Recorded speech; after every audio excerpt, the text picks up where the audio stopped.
L'état-major iranien menace d'une riposte ferme si le blocus naval américain se poursuit dans le détroit d'Ormuz.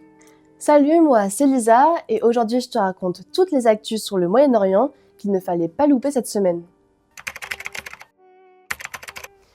Ni guerre ni paix entre l'Iran et les États-Unis. Après les échecs successifs des négociations à Islamabad, au Pakistan, le cessez-le-feu est toujours en vigueur depuis le 8 avril, tandis que le détroit d'Ormuz reste bloqué.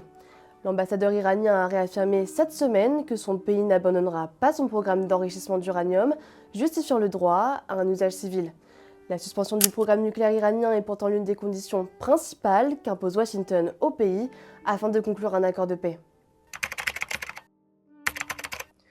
Au Liban, le cessez-le-feu conclu avec Israël reste tout aussi fragile. Les bombardements continuent dans le sud du pays et ont fait 14 morts le 26 avril. Le pays installe actuellement une zone tampon de 15 km de l'autre côté de la ligne jaune de la Finule, exhortant près de 200 000 habitants libanais à évacuer leur foyer. Près de 62 villages seraient revendiqués par l'armée israélienne pour devenir une zone de défense, privant le Liban de 6% de son territoire. Et c'est vers le sud que la journaliste Amal Khalil, correspondante pour le quotidien Al-Akhbar, a été tuée par une frappe israélienne le 22 avril. Après plusieurs heures, les secouristes qui ont pu accéder à la zone ont eux-mêmes été visés par des tirs, selon le ministère libanais de la Santé. Il s'agit de la 23e journaliste tuée au Liban par Tsahal depuis 2023. Et la Syrie revient sur la scène internationale. Le 20 avril, la Commission européenne a proposé à Damas la reprise complète de l'accord de coopération de 1978. Ce rapprochement s'inscrit dans un contexte plus large de réhabilitation du pays, faisant suite au renversement de Bachar el-Assad en 2024 après 14 ans de guerre civile.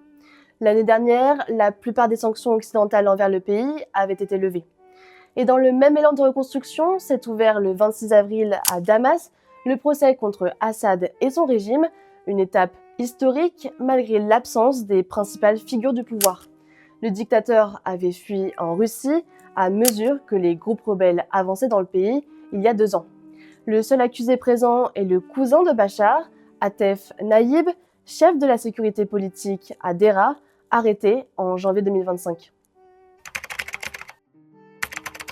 Les Palestiniens se sont rendus aux urnes cette semaine pour les élections municipales, une première depuis le début de la guerre en octobre 2023.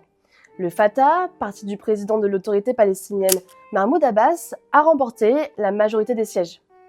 Cependant, seulement 23% des inscrits en Cisjordanie et 56% des habitants de la localité gazaoui de Deir al-Alba ont participé à ce vote.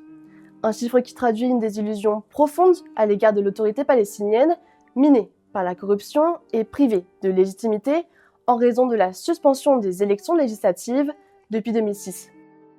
Cette année-là, le parti islamiste rival, le Hamas, avait remporté la majorité absolue lors des élections et avait pris le contrôle de la bande de Gaza.